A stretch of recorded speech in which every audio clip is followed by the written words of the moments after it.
Então vamos lá, episódio 2, espíritos, né? Então falando no caso daquela assistida, uma senhora de seus 80 anos, já que está desde 2008 pelo menos comigo, né? Nos trabalhos, ela, a filha e o neto também, né? O neto era um dos beneficiados, não que fazia o trabalho, né? Então ela estava havendo um espírito, que é uma energia, essa é a prova mais contundente que eu tenho para dizer que espírito é energia, porque ela não enxerga, né? Aflita, desesperada, vendo aquela imagem daquele ser, que era uma mulher, né, na visão dela, com os olhos grandes, mãos com dedos longos, né? Fazendo um monte de micagem. Mas, na verdade, ela não estava fazendo micagem.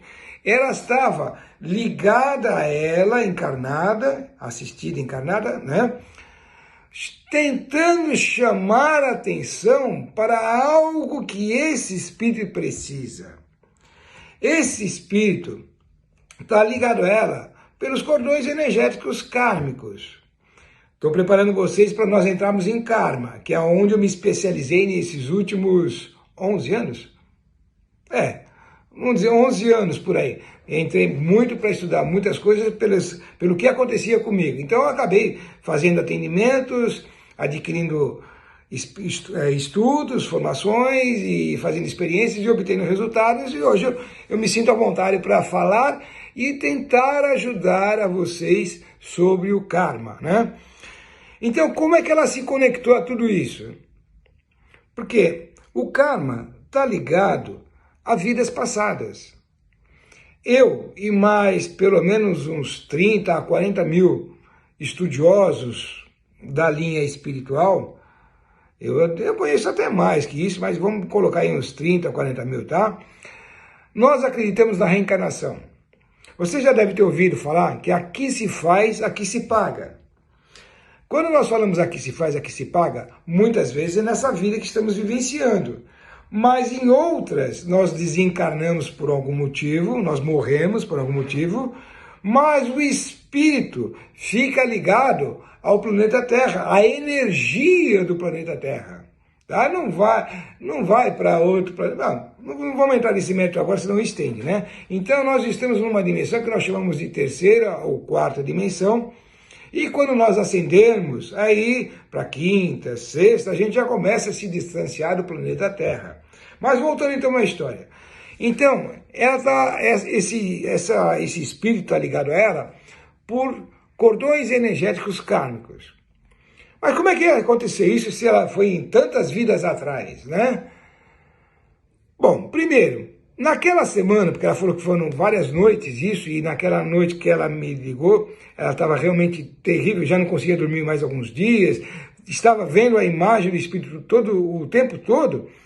Provavelmente em algum instante ela não foi atendida em algo, ou que ela pediu para alguém, algum encarnado, né, forma humana, e não foi atendida, ou ela pediu em espírito. De que forma? Ah, Senhor, meu Deus, me ajuda para isso, eu peço isso, meu Deus. De alguma forma ela não foi assistida. E à noite, antes de se deitar ou até deitada, ela se ateve, ela se ligou nessa situação que ela não foi atendida. E nessa hora que você vai dormir, como dizia como diz, não é, um grande amigo meu, o tio Lau, que me ensinou muito sobre espiritualidade, me dava aulas diariamente sobre espiritualidade. A hora de dormir é a hora mais importante do dia, a segunda hora mais importante do dia é a hora do acordar. Em que ele falava assim, dorme que nem uma mula e acorda que nem uma besta, alguma coisa assim, não me lembro exatamente. Em resumo, besta que diga de doido, de animal, não besta de chato, né? Mas o que ele queria dizer com isso? Se você dormir com uma vibração negativa, quando você estiver no seu repouso físico, se desligando o seu corpo físico, mas o mental está ativo, o cérebro não dorme, o coração não dorme, o pulmão não dorme, eles diminuem a frequência, e nessa hora você vai se ligar àqueles seres que estão nessa vibração de coisas que você não fez, de coisas que você não atendeu. Percebeu a importância do equilíbrio? Você foi dormir chateado, preocupado porque alguém não te atendeu ou alguma divindade não atendeu um pedido seu. você vai ligar a espíritos ligados a você, karmicamente, que você não atendeu. E nessa hora você fez uma comunicação, se instalou na sua energia, no seu campo áurico, no seu perispírito, entenda o nome que você queira, ou utilize o nome que você queira, e ele conectou a você. E você hoje, em relação a ele, você está bem, você é luz, você é felicidade, você ri, você brinca, você come, você se alimenta, você se energiza, você assiste televisão, dá risada, assiste um vídeo, sei lá o quê, né? E ele não. Ele está só na espera de que o pedido dele seja realizado. Deu a entender a história? E aí ela me comentou que esse espírito, além de aparecer várias vezes, ficava fazendo micagem, pulava para cima, pulava para baixo, virava, fazia um monte de coisa.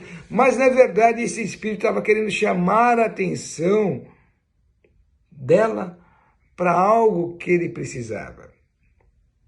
E ela não estava conseguindo porque ela estava totalmente desalinhada emocionalmente e automaticamente desalinhando seus chakras. Então essa introdução é importante para nós falarmos sobre cordões energéticos kármicos, para nós falarmos sobre espírito. Espírito muitas vezes ligado a nós pelas nossas ancestralidade.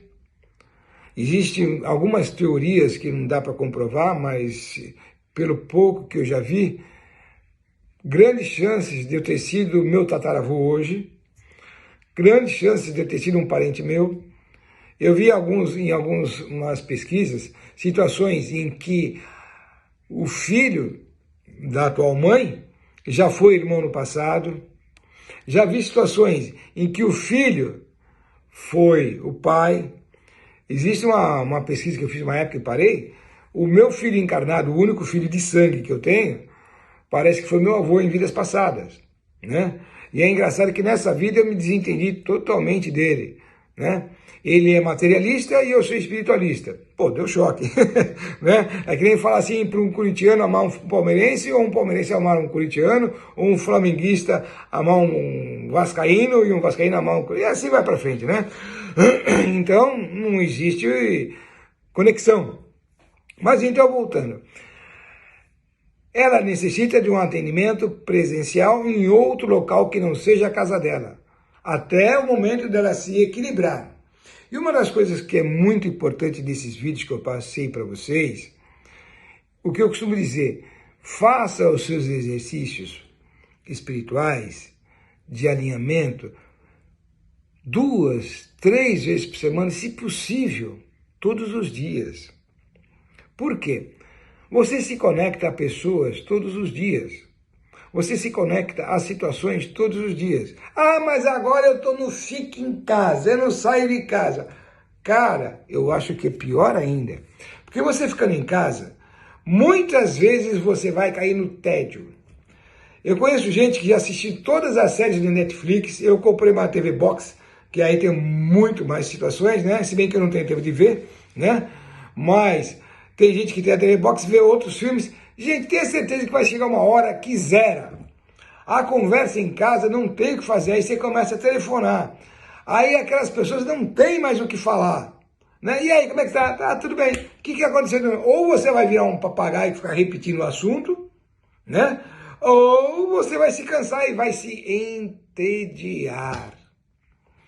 E aí você se conecta a outra vibração do pessoal que entrou no tédio. Então, por isso que eu falei no primeiro episódio, né, de espíritos, em que o espírito obsessor, perseguidor, vingador, zombeteiro, né? O que é o espírito obsessor? O que é o zombeteiro? Bom, em rápidas palavras, um resumo simples, não muito completo, o obsessor é aquele cara que o único objetivo dele é ferrar você. Não é muito diferente do vingador, não é muito diferente do obsediador. É aquela história, são irmãos, mas com traços diferentes. O obsessor, nesse período que eu vi aí dos meus poucos anos de trabalho, né? e de resultados, o obsessor é aquele cara que quer te ferrar porque você ferrou ele. Como você ferrou ele? Cara, não sei. Foi outra vida. Mas ele morreu com aquele sentimento. E enquanto você não tratar dele, não satisfazê-lo, não energizá-lo positivamente, ele se tornará o seu obsessor. E o mais triste ainda, se ele tiver o amparo da lei maior da justiça divina, que é a grande maioria dos casos, que ele tem o amparo da lei maior da justiça divina, se você é uma pessoa certa, nessa vida encarnada, só fez o bem, não desejou o mal, não xingou, não roubou, não fez todas aquelas coisas que a gente sabe que não são positivas, né? E continua com alguém como obsessor, você vai ter que atendê-lo, não, se não nessa vida, numa vida futura. E se hoje ele está como espírito, se ele conseguir talvez encarnar, ele pode vir como um descendente seu. É um negócio mais complexo, mas vamos entrar no espírito obsessor. O espírito obsessor é muito engraçado, tirando o lado triste da surra, né? Em que ele planeja, ele é meticuloso, ele planeja como ele vai te ferrar. Muitas vezes, ele na infância te derruba de bicicleta, de escada, ele quer te quebrar, ele quer te punir por algo que aconteceu com ele. Eu não sei o que aconteceu com ele. Porque quando nós reencarnamos zerado, com a memória apagada.